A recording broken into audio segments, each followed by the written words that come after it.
प्यारे छात्रों, online teaching में आपका हार्दिक अभिनंदन एवं स्वागत करता हूँ। कक्षा 12 के जो विज्ञान का पहला चैप्टर है जीवों में जनन। जनन की परिभाषा बताने से पहले मैं यह बताना चाहता हूँ कि जनन किसी भी सजीव का एक लक्षण है और जो इसके जीवित होने को प्रमाणित करता है कि यह जीव जीवित है कि नहीं। परिभाषा के तौर पर हम कह सकते हैं, यह परिभाषा यह है, सजीव द्वारा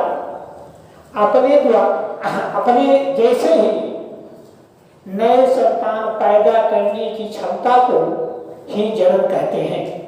इंग्लिश में हम कह सकते हैं, reproduction is a process by which living organisms produce all type of new offspring or organism। Second चीज आता है जीवन काल, लाइफ स्पान। किसी भी जीव के जन्म से लेकर के मृत्यु के बीच का समय ही उसका जीवन काल कहलाता है।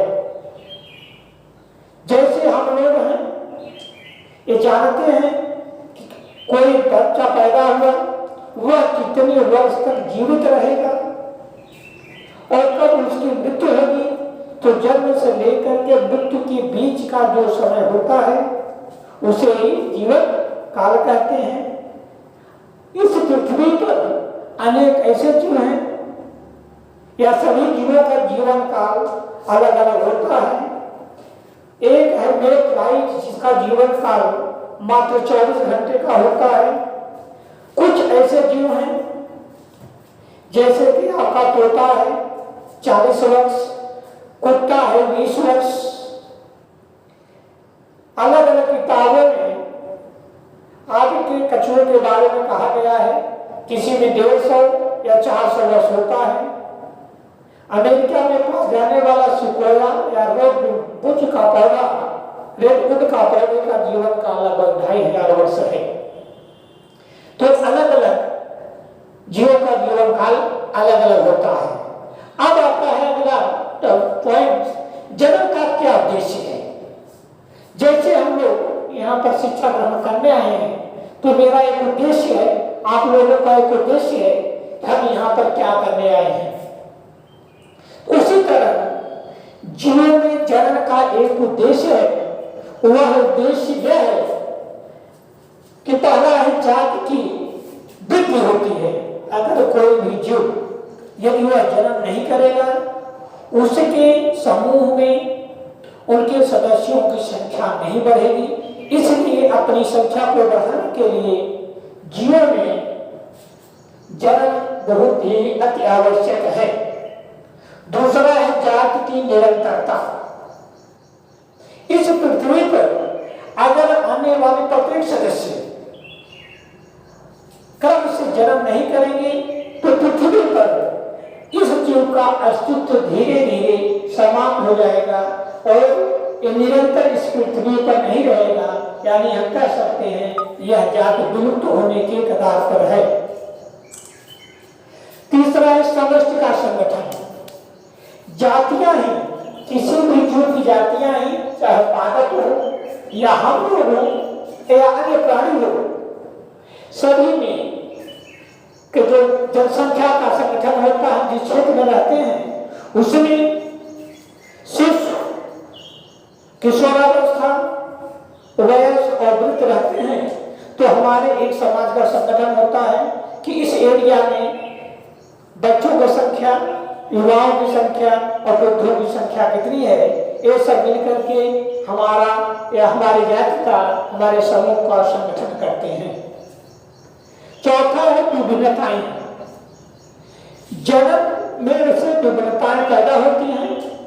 इसमें होता क्या है, जब जन्म होगा तो निश्चित है नई संतान किसी न किसी रूप में अपने माता पिता से कुछ हटके होगी, यानी हूबहू उसका पूरा लक्षण उस संतान में नहीं आएगा। इसीलिए देखिए, हम लोगों के यहाँ जो भी संतानें पैदा होती हैं। विशेष करके मैं लैंगिक जनन के बारे में बताना चाहता हूँ कि उसमें नर मादा अलग होते हैं और जो भी उनके संसर्ग से संतान पैदा होती है उसमें दोनों माता पिता का लक्षण पाया जाता है और वे अपने माता पिता से भिन्नता रखते हैं। पांचवा है पृथ्वी पर जीवन की उपस्थिति एवं निरंतरता। सपोज यदि हम मान लें कि पृथ्वी पर पाए जाने वाले सभी जीवों में जन्म की क्षमता समाप्त हो जाए तो एक दिन ऐसा आएगा इस पृथ्वी पर किसी भी प्रकार के पांडव अथवा जंतु नहीं होंगे। तो इसके लिए जरूरी है कि जब जीव जन्म करेगा तो एक निश्चित आयु के बाद जो पुराने यानी वृद्ध जीव है अधिक उम्र के हैं वे मर जाएंगे और अपने वंशावली को चलाने के लिए नई संतान पैदा करेंगे और यह जन्म की प्रक्रिया के द्वारा ही संभव है। अब हम आप लोगों को जनन की विधियों के बारे में बताएंगे कि जो दुनिया के जितने भी जीव हैं चाहे वो सूक्ष्म जीव हो बड़े जीव हो जो भी हैं उनमें वातावरण के अनुसार खान पान के अनुसार शारीरिक जटिलता के आधार पर एक ही तरह का जनन नहीं पाया जाता है। इसलिए विभिन्न जीवों में जनन के तरीकों को देख करके वैज्ञानिकों ने जनन के अनेक तरीकों को देखा और अंत में इस निष्कर्ष पर पहुंचे कि जीवों में जनन 3 प्रकार से होता है। पहला है अलैंगिक जनन जिसको इंग्लिश में एसेक्सुअल रिप्रोडक्शन। सेकंड है कायिक जनन इसको वेजिटेटिव रिप्रोडक्शन। तीसरा है लैंगिक जनन जिसको सेक्सुअल रिप्रोडक्शन कहते हैं। इस जनन में सबसे पहले हम आपको अलैंगिक जनन के बारे में बताना चाहता हूं। अलैंगिक जनन में करने वाले जीवों में नर और मादा नहीं हो अलग नहीं होते हैं, एक ही जीव को हम जनक मान लेते हैं और वह अनेक विधियों से नए संतानों को पैदा करता है। वे संतानें जेनेटिकली और फिनोटाइपिकली यानी हिंदी में हम कह सकते हैं आनुवंशिक और आकारिकी में एक जैसी दिखाई देती हैं, यानी वह अपने माता पिता की क्लोन होती हैं, समरूप होती हैं। इसलिए अलैंगिक जनन से उत्पन्न संतानों को क्लोन संतानें भी कहते हैं। तो एक शब्द आता है क्लोन। आजकल हम क्लोन की अधिक चर्चा करते हैं। क्लोन क्या है? तो यह मोस्टली एक प्रकार के जो अलैंगिक जनन करने वाले जो होते हैं उनमें बहुत जो संतान पैदा होती है तो इज्जत का होती है अपने माता पिता की और उसमें आप देख सकते हैं जेनेटिकली और फिनोटाइपिकली कोई अंतर नहीं होता। ऐसे प्राणियों को हम क्लोन कहते हैं। आजकल हमारे वैज्ञानिक क्लोन की दिशा में बहुत ही अग्रसर हैं, अनेक प्रकार के क्लोन बना रहे हैं। तो इस क्लोन और अलैंगिक जनन में कई प्रकार का होता है। विखंडन इसको कहते हैं फिशन। फिशन क्या है? किसी जीव को मोस्टली एक कोष की जीव में चाहे वह शैवाल हो, प्रोटोजोन्स हो अथवा बैक्टीरिया हो तो किसी भी तरीके से उनका शरीर खंडों में बढ़ जाता है और जो नए खंड बनते हैं उसे ही एक नया जीव पैदा हो जाता है, उसे हम विखंडन कहते हैं। यह विखंडन भी मुख्यतः 3 प्रकार का होता है। पहला है द्विविखंडन। द्विविखंडन यानी बाइनरी फिशन।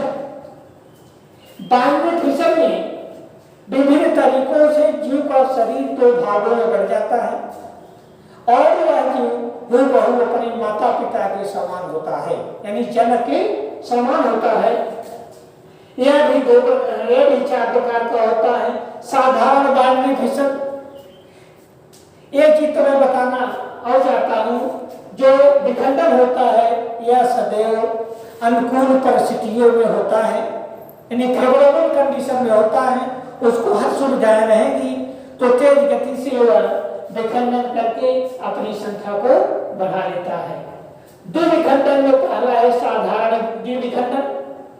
इस विखंडन में जीव अपने शरीर को 2 भागों में किसी भी एंगल से तोड़ लेता है या प्राकृतिक कारण से टूट जाता है और इसे कहते हैं द्विविखंडन।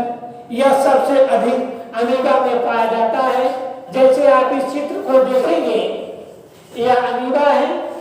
अगर इसमें किसी भी फेवरेबल कंडीशन में यह 2 भागों में बटेगा तो एक अमीबा यहाँ तैयार होगा, दूसरा यहाँ तैयार होगा।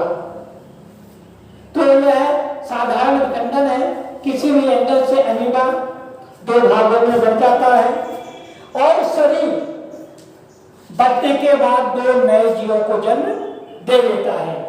दूसरा है अनद्वैत द्विविखंडन। अनद्वैत का अर्थ होता है लंबवत, और इंग्लिश में से कहते हैं लॉन्गिट्यूडिनल, ऊपर से नीचे काटना। इसका सबसे बढ़िया उदाहरण है यूग्लिना। आप लोगों ने किताबों में यूग्लिना जरूर देखा होगा, और उसी चित्र से आपको मैं समझाना चाहता हूं कि आपने जब अमीबा यूग्लिना का इस चित्र देखा होगा तो इसमें क्या होता है, इसमें एक फलैया होता है। एक फलैया क्या करेगा, तो ऊपर से यह धीरे धीरे कटेगा और अंत में करता हुआ ये यहाँ तक 2 बटेगा, बढ़ता चला जाएगा। अगले कंडीशन में यहाँ पर 2 नए यूग्लिना का निर्माण हो जाता है। यह क्योंकि अनद्वैत द्विविखंडन है, अमीबा का ज्यादा शरीर ऊपर से नीचे कट रहा है। तीसरा है अनुप्रस्थ द्विविखंडन। अनुप्रस्थ का अर्थ होता है बेड़े बेड़। जैसे हम लोग खीरा को काटते हैं कि और 2 भागों में बढ़ जाता है, तो इसका मुख्य उदाहरण है पैरामीशियम। जैसा कि आपने किताबों में पैरामीशियम को देखा होगा। इसे स्लीपर एनिमल नहीं कहते हैं क्योंकि यह चप्पल के आकार का होता है। और इसमें इस चित्र से आप अगर यहां पर देखेंगे तो इस तरह का होता है। इसमें 2 केंद्रक होते हैं और यह केंद्रक जब लंबा हो जाता है जन्म के साथ या जन्म काल में यह 2 भागों में बढ़ जाता है। इसमें एक विशेषता होती है, ये दोनों केंद्रक 2 तरीके से बढ़ते हैं। अधिकांशतः जानकारी लोगों को नहीं हो पाती है। इसमें एक होता है दीर्घ केंद्रक, एक होता है लघु केंद्रक। तो इसका एक केंद्रक माइटोसिस के द्वारा विभाजित होता है और दूसरा केंद्रक इसका मियोसिस के द्वारा विभाजित होता है। अब तीसरा आता है तिर्यक द्विविखंडन। तिर्यक का अर्थ होता साधारण भाषा में हम कह सकते हैं तिरछा। क्या कहते हैं? तिरछा।